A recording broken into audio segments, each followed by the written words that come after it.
تقارير إخبارية بأنه تم اعتقال عناصر تابعة للجيش الجزائري داخل الأراضي الموريتانية من قبل السلطات الموريتانية.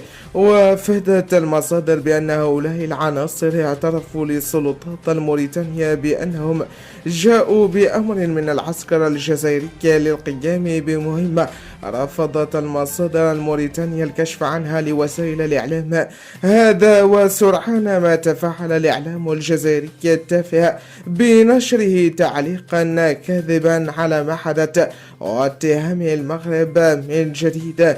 وجاء ذلك في خبر تحت عنوان: الجيش الجزائري يلاحق المهربين إلى حدود موريتانيا، حيث جاء في نص الخبر بأن هؤلاء المهربين ينتمون لدولة مجاورة، وذلك قصدهم المغرب، علما بأن السلطات الموريتانية ما زالت تحقق مع هؤلاء العناصر التابعة للعسكر الجزائري، والذين اعترفوا في أقوالهم بعدم قيامهم بملاحقة أي مهربين في فضيحة جديدة للنظام العسكري الجزائري الفاسد.